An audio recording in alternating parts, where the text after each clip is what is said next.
सोचिए, मुट्ठी भर नमक और एक विशाल साम्राज्य की हिलती हुई नींव। ये कोई कहानी नहीं बल्कि हकीकत है। आज हम बात करेंगे उसी दांडी मार्च की जिसने इतिहास का रुख ही मोड़ दिया। तो सवाल यही है ना, कि आखिर एक मामूली सी चीज, एक चुटकी नमक, इतने बड़े ब्रिटिश एम्पायर की बुनियाद को कैसे हिला सकता था। चलिए इसी सवाल का जवाब ढूंढते हैं और इस पूरी कहानी को परत दर परत समझते हैं। तो ये सब शुरू कहाँ से हुआ? ये शुरू हुआ एक कानून से। एक ऐसा कानून जो हर भारतीय की थाली पर, उसकी एक सबसे बुनियादी जरूरत पर सीधा हमला था। जी हाँ, नमक पर टैक्स। इस कानून का नाम था ब्रिटिश सॉल्ट एक्ट। और इसने किया क्या? इसने अंग्रेजों को भारत में नमक बनाने और बेचने का पूरा कंट्रोल, मतलब मोनोपोली दे दी। सीधी सी बात है, अब कोई भी भारतीय अपना नमक न तो बना सकता था और न ही इकट्ठा कर सकता था। ये पूरी तरह से गैर कानूनी हो गया था। आप देखिए, यहाँ पर दो तस्वीरें बिल्कुल साफ हो जाती हैं। एक तरफ था ब्रिटिश राज का एकाधिकार, मतलब महंगा टैक्स वाला नमक जो सरकार ही बना और बेच सकती थी। ये विदेशी शासन का एक सिंबल बन गया था। और दूसरी तरफ थे आम भारतीय, जिनकी जिंदगी के लिए नमक बेहद जरूरी था। और यही तो गांधी जी की रणनीति का कमाल था। उन्होंने नमक को ही क्यों चुना? क्योंकि नमक अमीर गरीब हर किसी की थाल में होता है।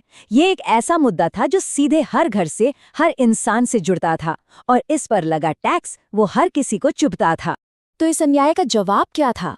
महात्मा गांधी ने एक बहुत ही शक्तिशाली हथियार सामने रखा, सत्याग्रह, मतलब सत्य की शक्ति। ये कोई तलवार या बंदूक नहीं थी, बल्कि ये था अहिंसक प्रतिरोध, सिविल डिसोबीडियंस। और यही इस पूरी लड़ाई का आधार बनने वाला था। और इसी सत्याग्रह के सिद्धांत को लेकर शुरू हुआ एक ऐसा विरोध जो इतिहास में दर्ज हो गया, एक 240 मील लंबी पदयात्रा। तो जरा इस यात्रा की टाइमलाइन पर नजर डालते हैं। 12 मार्च 1930 साबरमती आश्रम से मार्च शुरू होता है। मार्च के बीच तक आते आते रास्ते में हजारों लोग इस कारवां में जुड़ते चले जाते हैं। और फिर पूरे 24 दिन बाद 6 अप्रैल 1930 को ये सभी प्रदर्शनकारी दांडी के तटीय गांव पहुंचते हैं। 240 मील, ये कोई छोटा मोटा फासला नहीं है, मतलब 385 किलोमीटर से भी ज्यादा। अंदाजा लगाइए, ये लगभग दिल्ली से जयपुर जाकर आधा रास्ता वापस आने जितना है। और ये पूरा रास्ता पैदल तय किया गया।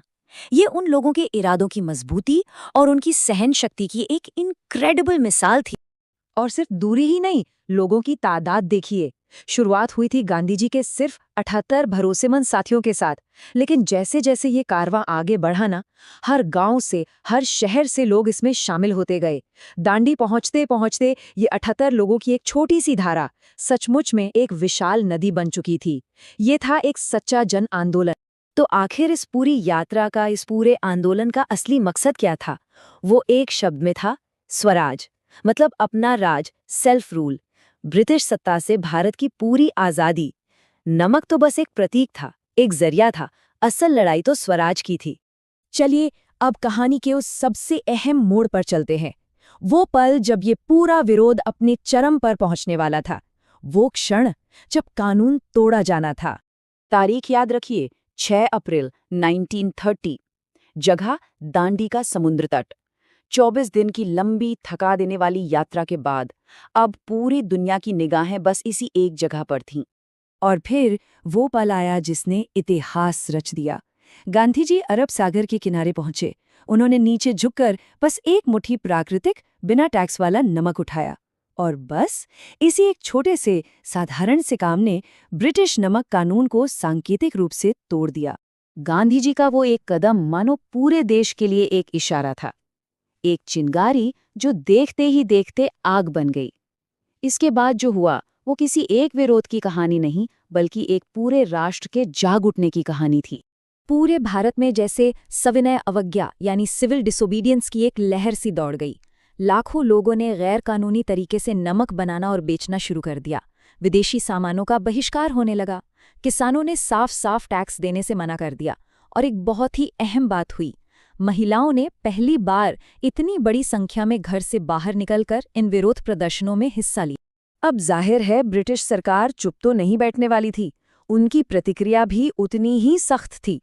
गांधी जी समेत 60,000 से भी ज्यादा लोगों को गिरफ्तार कर लिया गया। सोचिए, 60,000। ये आंकड़ा एक तरफ सरकार के दमन को दिखाता है तो दूसरी तरफ लोगों के अटूट इरादों को भी। इस मार्च का असर बहुत गहरा और दूर तक हुआ। सबसे पहले तो इसने पूरे देश को एक धागे में पिरो दिया। राष्ट्रीय एकता को बहुत मजबूती मिली।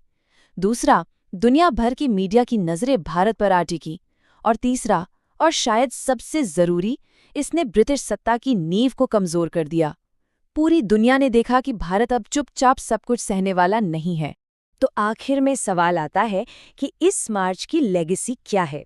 मतलब इसने आने वाली पीढ़ियों के लिए क्या छोड़ा? इसकी सबसे बड़ी विरासत ये थी कि नमक मार्च ने ये साबित कर दिया कि अहिंसा में, नॉन वायलेंट रेजिस्टेंस में कितनी ताकत होती है। इतनी ताकत कि वो एक पूरे देश को एक साथ ला सकती है और एक विशाल साम्राज्य को चुनौती दे सकती है। ये सिर्फ एक प्रोटेस्ट नहीं था, ये भारत की आज़ादी की लड़ाई का एक टर्निंग पॉइंट था। और ये हमें आज के लिए एक बहुत ज़रूरी सवाल के साथ छोड़ जाता है। नमक मार्च से हम आज क्या सीख सकते हैं? आज के दौर में जब कहीं अन्याय हो तो उसके खिलाफ आवाज़ उठाने में प्रतीकात्मक विरोध यानी सिंबॉलिक प्रोटेस्ट की ताकत कितनी मायने रखती है।